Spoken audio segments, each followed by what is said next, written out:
Good evening and welcome to the Guyana TV9 News Bulletin for Tuesday, August 12, 2025. I'm Carl Neighbors. In the headlines tonight, Jatio signals tougher penalties for gold smuggling amid industry concerns. Guyana has now been added to the UK's Depose Now Appeal Later scheme. Ex-husband nabbed in the fatal Samuel Dam stabbing case. GECOM under fire for failing secure ballot access for all-way workers. Health Minister refutes Norton's claim of nursing school closure, says 379 students currently enrolled. Billionaire gold dealer denies gold smuggling allegations. President Ali promises modern waterfront market for New Amsterdam under next PUBC term. And the Prime Minister slams Norton's false claims on Linden electricity subsidies. Now for the news in depth. Vice President Dr. Bar Jagdew has announced that the PUPC government intends to introduce harsher penalties for individuals involved in gold smuggling, cautioning that the illicit activities of a few are endangering the integrity and reputation of Guyana's gold sector. During an appearance on the Starting Point podcast on Monday, Dr. Jagdeo pointed to specific cases that have raised red flags within the industry. He cited U.S. sanctioned businessman Arzuddin Mohammed as an example of the type of actor whose actions are contributing to declining confidence in the sector. The vice president emphasized that the administration is determined to safeguard the industry and ensure that legitimate players are not penalized due to the actions of those operating outside the law. If we were sanctioned globally for our gold sector, all of our gold miners would be put at risk. And a few individuals, including the team Mohammed and Azruddin Mohammed, they put this sector sometimes at risk. All gold miners are placed at risk because if we don't get to export our gold, or it comes on a whole range of paperwork, etc., the administrative burden of having to export gold goes up. Dr. Jagdeo also noted that while recent sting operations have resulted in the arrest of several individuals, including foreign nationals from countries such as China, many of those detained are subsequently released on bail, raising concerns about the effectiveness of current enforcement measures. Problem is when you charge people for smuggling, they get bail. Smuggling gold. And it's harder to charge them for money laundering offense. So we now have to strengthen the charges that we place on those people. Jagdeo's remarks come on the heels of a recent appeal by President Dr. Irfan Ali, who urged gold miners in Bartica to conduct their operations within the bounds of the law and to prioritize fairness and accountability in the sector. In a similar vein, the Guyana Gold and Diamond Miners Association (GGDMA) previously issued a statement calling for more robust enforcement of mining regulations, particularly targeting repeat offenders and foreign nationals found in breach of the country's mining laws. Adana Dorek, Guyana TV9 News. Linden is believed to be the heart of Guyana. It is certainly the link between the coast and the hinterland, and so it is the people of Linden that are disappointed that the Linden-Suez-Dyke Highway has not been given the attention it deserves. The Suez-Dyke-Linden Highway was first step toward linking the coast and the hinterland. That road was constructed in 1968 and opened in 1969. Linden Mayor Sharma Solomon said that prior to that road link, the people of Linden could only travel between the city and Linden by boat. In one such instance, a boat, the Sun Chapman, was blown up, killing more than 3,000 people. Now you have $161 million being spent to rehabilitate the same two lanes. With the growth in Linden and with the passage of time, the expectation was that the highway would have been expanded to accommodate 4 lanes. The deliberate efforts that were taken to destroy the Linden-Suez-Dyke Highway, the absence of maintenance for 23 years did not shake its foundation. Exactly. And now Linden-Suez-Dyke Highway, the conduit from the hinterland to the coast, has been allowing the movement of timber and quarry supplies among other heavy cargo. That was Marvin Williams, an advocate for hinterland people. Very encouraging that even after 28 of the 33 years that we signed the PPP, that we can see this particular matter of bridging not only the Kokwani River, the Berbice River in the Kokwani area, but actually ensuring that we have the road network. Solomon said that Linden should be seen as the heart of Guyana. Transforming Guyana is seeing Linden as the heart of Guyana that moves either 6 to 1% of materials from or through this region comes from Linden or region 10, natural resources. So it is only important that you have this sort of connectivity. Outside of the resource movement, you just made the point of just how accessible region 10 is. Adam Harris, TV Guyana 9. Guyanese nationals are now included in the United Kingdom's Deport Now appeal radio program, which targets foreign nationals, or criminals rather. This policy allows the UK to deport offenders before their appeals are heard, with appeals conducted by a video from their home countries. Guyana is the only CARICOM nation on the expanded list, which include countries like Canada, India, Australia, and others. The British Home Secretary stated the move aims to prevent abuse of the immigration system and ease prison overcrowding. Previously, foreign offenders could remain in the UK for months or years doing appeals. This change fast-tracks their removal while still allowing them to appeal remotely.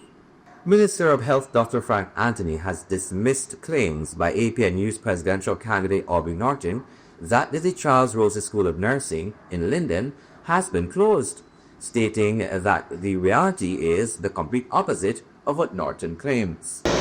And the only person who is vindictive and wicked is a man who is capable of standing on a political platform and outrightly lie to the people of Linden.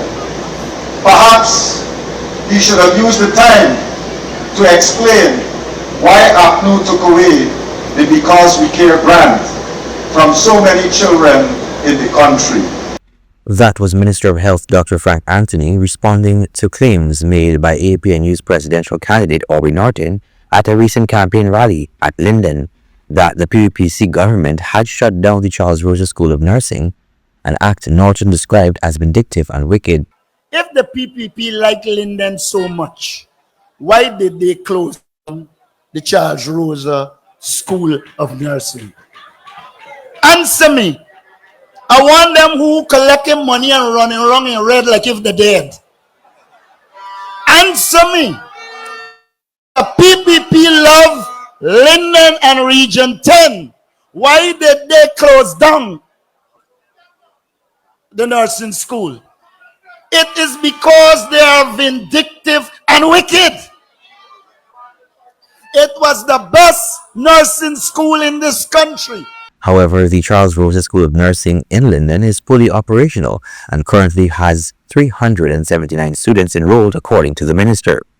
Speaking on Monday at the opening of the Kinderen Hospital, Dr. Anthony said Norton's remarks were false and misleading.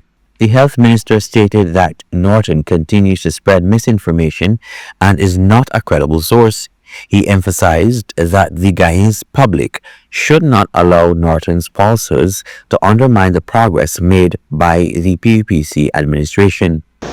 But today, we would not let Norton lies derail us from what we are here for. We are here to ensure that we continue training, that we continue developing, that we continue the progress in our country, in every community across our country. That is the philosophy of the President of our country, and that is the philosophy of the People's Progressive Party Civic. The Charles Rose School of Nursing, established in 1959, operates within the Mackenzie Hospital compound and recently adopted a hybrid learning model. In 2024, a state-of-the-art simulation clinical skills lab was opened at the Linden Hospital complex, featuring advanced mannequins and upgraded curricula developed with the support of the University of Sao Paulo and the Pan American Health Organization. Colin Abrams, Guyana TV 9 News. More news after the break. Stay tuned. Join us for the International Building Expo 2025 at the Guyana National Stadium, Providence. From August 14th through the 17th, you can explore the latest in building and construction, get tips from the experts, and network with top professionals. But it's also a weekend of clean family entertainment. We have live bands and local artists performing each night. Admission is easy on the wallet. Kids under 12 are free, and adults are only $500. The grand opening happens Thursday, August 14th at 5 p.m. Gates are open from 11 a.m. to 11 p.m., Friday through Sunday. Bring the entire family to the International Building Expo 2025 and build some memories together.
I got a real problem, buddy. I want to vote on election day, but I got to work a 12-hour shift every day from Monday to Friday.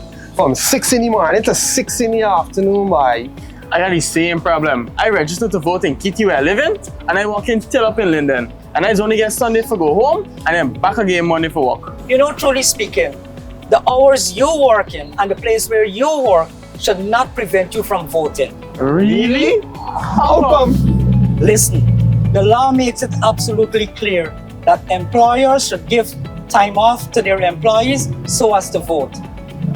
All you have to do is inform your employer that you need time off to exercise your constitutional right to vote. For real? That's exactly what I can do. Hey, me too, buddy. Yeah. I didn't do that so bad. For more information, contact the GECOM on 225-027729 or visit www.gecom.org.gy.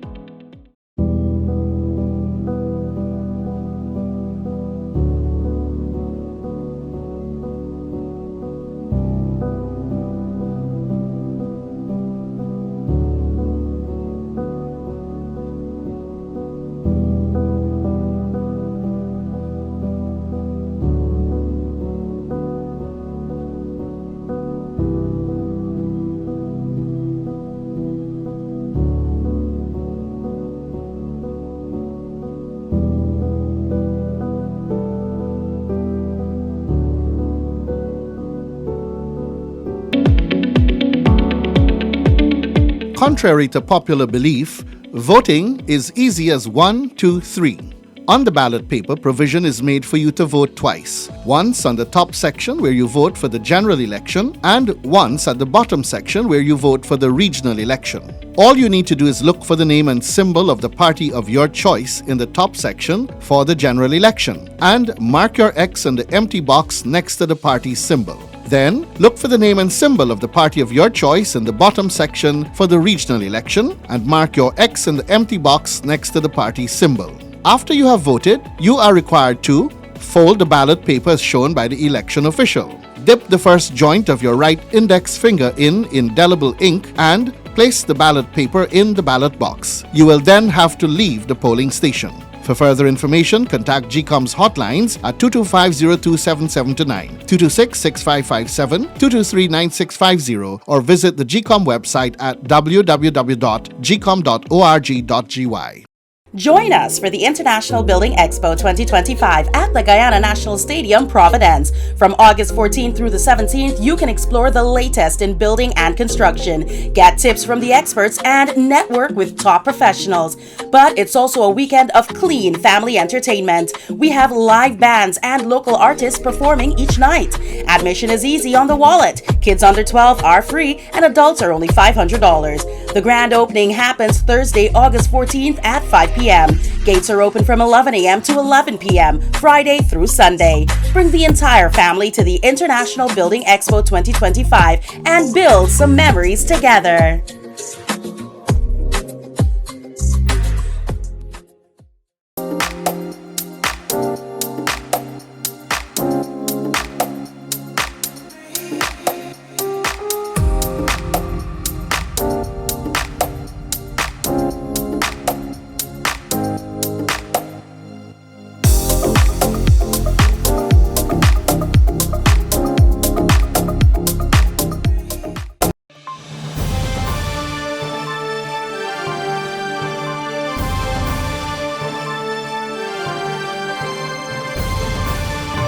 Welcome back. You're watching the Guyana TV 9 News Bulletin. Police this morning arrested 53-year-old Martin True of Perfect Harmony, West Bank, Demerara, for the alleged murder of his ex-wife, Bibi Shazira Hanif, 45, of Samuel Dam, West Bank, Demerara.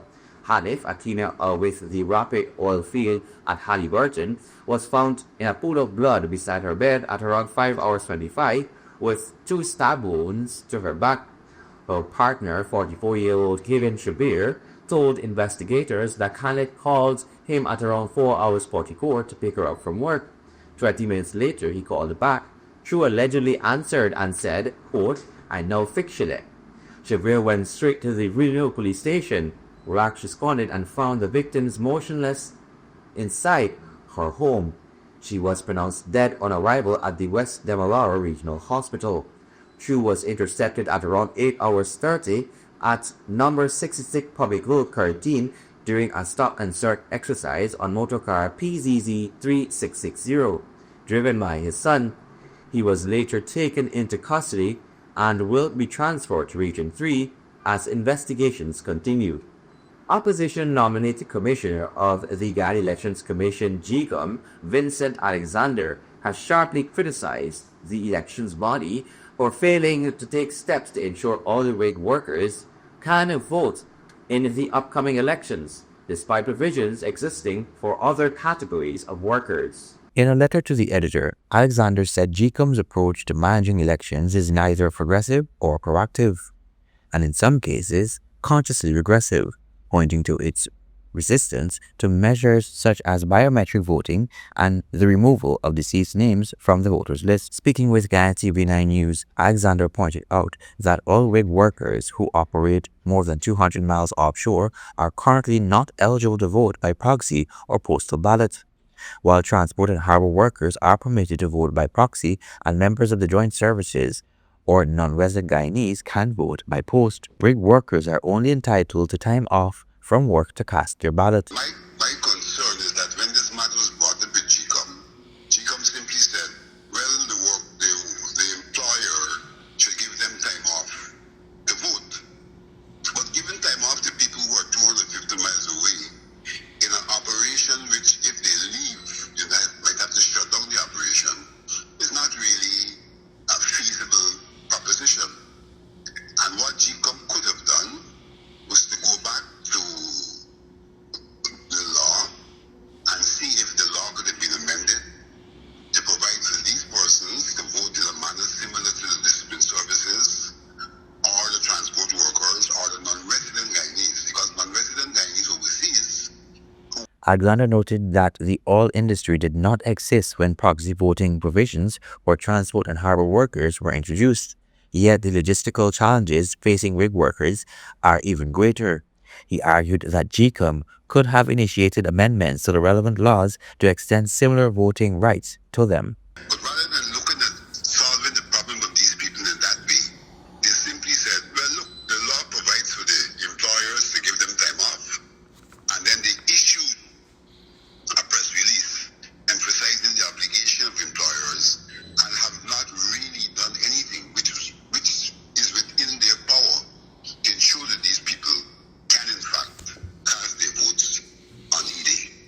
He further questioned GECOM's priorities, alleging that while it has shown little concern for the disenfranchisement of certain groups, it is very concerned about overseas-based Guyanese, including those who may be deceased or absent on election day, being unable to vote. Colin Abrams, and TV9 News. Guyana's healthcare sector is undergoing a major transformation, with President Dr. Irfan Ali reaffirming his government's commitment to delivering modern, world-class medical services across the country. Speaking at the official commissioning of the Linden Regional Hospital, now the first Level 5 facility in Region 3, President Ali emphasized that the move is part of a broader national strategy to decentralize and modernize healthcare infrastructure. The state-of-the-art hospital is expected to significantly improve access to high-quality medical care for residents of the Essequibo Islands West Demerara region. Equipped with modern diagnostic tools, surgical theaters, maternity services, inpatient wards, and emergency care units, the facility is designed to reduce the burden on the Georgetown Public Hospital and limit the need for patients to travel long distances for specialized treatment. The Kindred Regional Hospital also marks a major step forward achieving universal health coverage, one of the government's top policy priorities. We're not going halfway or quarter way. We are going the full journey to give you modern health care and the best world-class health care for you, your children, and all the people of this country. The newly commissioned hospital has raised the bar for healthcare delivery in Guyana, emerging as one of the most advanced medical facilities in the country. Designed as a Level 5 institution, the hospital boasts 75 inpatient beds, modern surgical suites, a neonatal intensive care unit, dedicated birthing rooms, a 24-hour emergency department, and its own oxygen generation plant. Features that position it to provide comprehensive care at an advanced level. President Dr. Irfan Ali highlighted that the hospital is part of a broader people-centered transformation of the health sector. But as remarkable as these physical buildings are, the story of transformation in our human capital in a healthcare system is nothing short but extraordinary. The investment we have placed in building our human capital in the healthcare system, thousands of new Guyanese in the nursing program, as medical technologists, as doctors, as lab technicians, as dentists, in every sphere of the health ecosystem, we've invested in building the human capital and human potential to deliver the best possible health care to the people of this country. President Dr. Irfan Ali underscored that access to quality healthcare is a fundamental right, not a privilege, and one that must be available to every citizen regardless of geographic location. The newly opened The Kindred Hospital marks a historic first for Region 3 as the region's inaugural Level 5 medical facility. It is also part of a larger national healthcare expansion with 6 new hospitals currently under construction across the country as part of the government's commitment to strengthening the healthcare system and ensuring equitable access to services for all Guyanese.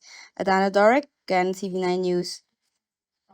A 37-year-old motorcyclist, Daniel Gendala, tragically died Monday afternoon after colliding with a pig on the Alnes Verge Public Road in Region 6, East Barbies Quarantine. Daniel, a laborer from Block 14, was returning home from Blackbush Shoulder at around 5 p.m. when a pig suddenly ran onto the road, causing him to lose control and fall. He was taken to the Port Morant Public Hospital, but was pronounced dead shortly due to a head injury.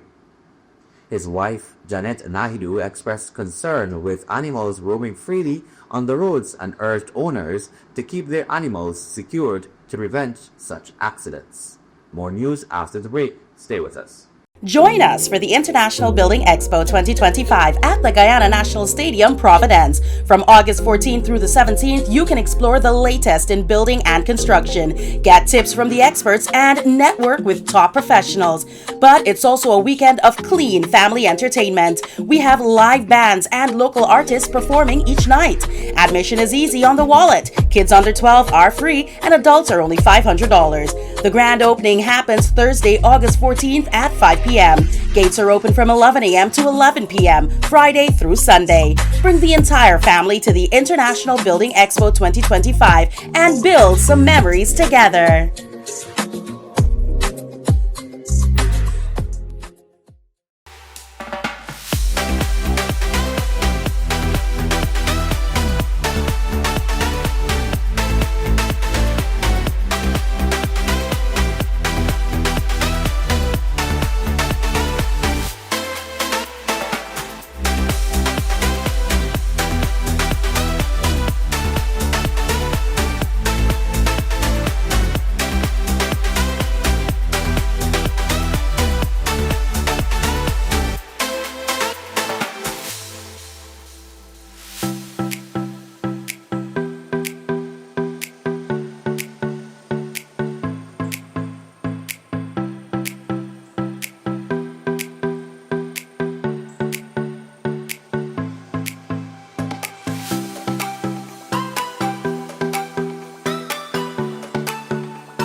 Man, why the two of y'all look so gloomy? Uncle Joe, you know thief man been in we house and thief all we valuables, including we ID card.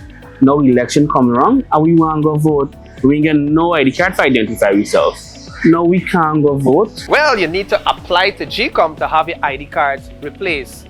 But you need not worry that you won't be able to vote because you don't have your ID cards. GECOM has put other measures in place to accurately identify voters like you who may not have the ID cards. But how they gonna do that?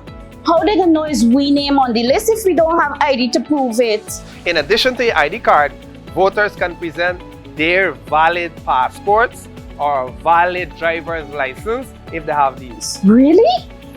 But further, GECOM has placed your photograph alongside your name on a folio which will be at the polling station. And if you go to the polling station without a photo ID, you will be asked to state your name and address. The elections official will look at your face and then compare it with the photo alongside your name on the folio to confirm that they are the same. Then you'll have to answer some questions to verify your identity. If the election official is satisfied that you are the person who you claim to be, you will be allowed to vote after taking an oath of identity. So you get to vote?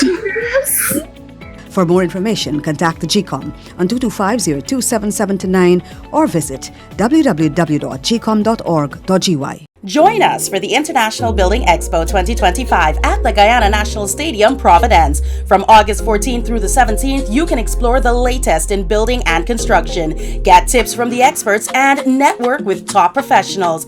But it's also a weekend of clean family entertainment. We have live bands and local artists performing each night. Admission is easy on the wallet. Kids under 12 are free and adults are only $500. The grand opening happens Thursday, August 14th at 5 p.m. Gates are open from 11 a.m. to 11 p.m., Friday through Sunday. Bring the entire family to the International Building Expo 2025 and build some memories together.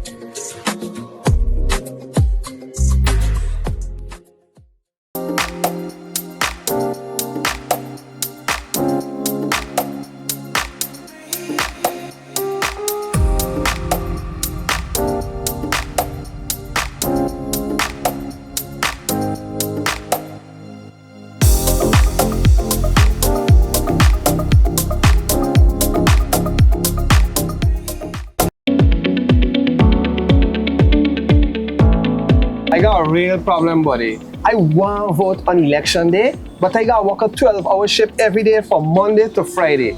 From 6 in the morning to 6 in the afternoon, boy.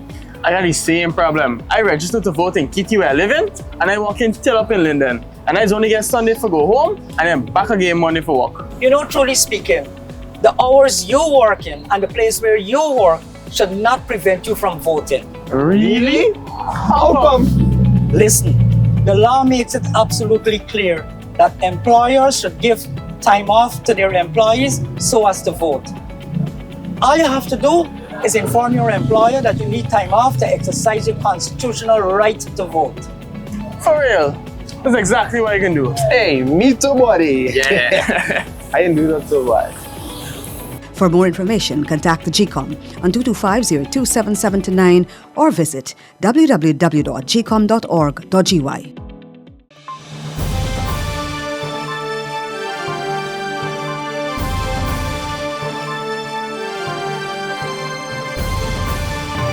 Welcome back. Prime Minister Brigadier Retired Mark Phillips has rejected what he dubs false and irresponsible statements by the opposition leader Aubrey Norton, which misled Lindeners into believing that a re-elected People's Progressive Party civic government would scrap the electricity subsidies currently enjoyed by the community. I heard Mark Phillips came here and saying they're going to put this on the national grid. Understand what they're trying to tell you is a nice way of saying to you, we remove subsidy from electricity in Linden. That must not happen. That was presidential candidate of the A Partnership for National Unity, Aubrey Norton, speaking at the recent campaign rally in Linden. However, Prime Minister Brigadier Retired Mark Phillips on Tuesday made it clear that since taking office in August 2020, the Irfan Ali-led administration has allocated more than $13.8 billion in subsidies to Linden, Ituni, and Pakwani. This support, he said, has shielded residents from the impact of global fuel price increases, ensuring affordable electricity.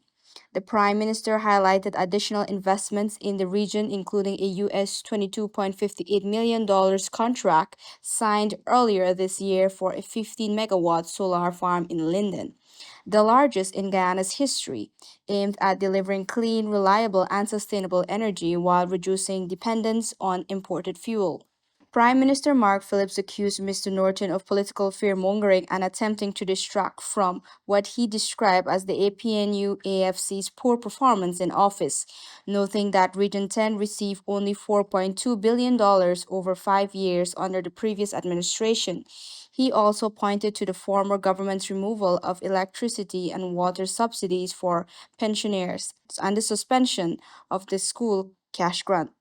In contrast, Phillips said the PPPC has invested $122.6 billion in Region 10 during its current term, nearly 30 times more than the opposition's 5-year total, while restoring and increasing the children's cash grant, reinstating pensioner subsidies, and removing over 200 taxes and fees. The Prime Minister further noted infrastructure upgrades such as the overhaul of municipal roads in Linden, the commencement of the integrated highway corridor to Brazil, distribution of house lots and land titles, construction of new schools, and the creation of economic opportunities through community-based contracts. The government's record is one of delivery, not empty promises, Phillips asserted, adding that the electricity subsidies will remain in place under a re-elected PPPC administration. Lindeners head to the polls on September 1 to choose between continued development or a return to neglect, the Prime Minister said. Adana Dorek, Guyana TV9 News. Brigadier gold dealer Tamesh Jagmohan has rejected allegations made by former associate and fellow dealer Junior Baksh linking him to gold smuggling. In a Monday night statement, Jagmohan called the claims false and damaging, noting that his business dealings have always complied with Guyanese law. He said Baksh, who once worked as his gold buying agent, was dropped years ago over unethical business practices. The accusation surfaced after political activist Nuisa Medina Atwell released an unreleased March interview between Baksh and journalist Travis Stace, in which Baksh alleged the smuggling of Venezuelan gold, money laundering, and government official involvement. Jagmohan questioned the timing of the claims and said he is considering legal action against Baksh and others involved. This is not the first time he has faced such allegations. He also denied similar reports in 2024 of being under U.S. investigation for gold smuggling and money laundering. Residents of New Amsterdam and surrounding communities in Region 6 can anticipate the development of a brand new modern waterfront market, a project President Ali says will be delivered under the next term of the TVPC government. The announcement was made during a recent public meeting where President Ali outlined his government's continued focus on infrastructure development and local economic revitalization. He emphasized that the new market is intended not only to improve the aesthetics of the town's riverfront, but also to create better commercial opportunities for vendors, enhance food safety standards, and provide a more comfortable shopping environment for consumers. The proposed waterfront market is expected to include modern stalls, upgraded sanitation facilities, cold storage areas for perishable goods, designated vending zones, and better traffic and drainage infrastructure. It will also be designed to support food resilience and environmental sustainability in line with the government's climate-smart development goals. We're going to develop their market. And as soon as we win New Amsterdam in these elections, we're not going to wait to win the town council. That will come down the road. We are breaking free and building back that market in modern waterfront, telling you, the people of New Amsterdam, what you want. President Ali has reaffirmed his administration's commitment to improving the quality of life for families in New Amsterdam, with a strong emphasis on sustainable infrastructure development. The president outlined a series of planned investments aimed at transforming the town's public amenities and services. Among the priorities are the construction of upgraded concrete drainage systems, the introduction of more efficient garbage collection and disposal mechanisms, improved access to treated water, and the rehabilitation of community roads. Additionally, the government plans to enhance recreational facilities and implement other community-focused projects, all part of a broader push to elevate living standards and support long-term growth in Region 6. I am telling you what is ahead of you. And what is ahead of you is a beautiful future. But that future must be embraced by all of you. It is a time New Amsterdam embrace this bold PPP civic future by voting overwhelmingly for the People's Progressive Party civic. Colin Abrams, Guyana TV9 News. And that's all for tonight's news bulletin. I'm Colin Neighbors. Thanks for watching. Goodbye.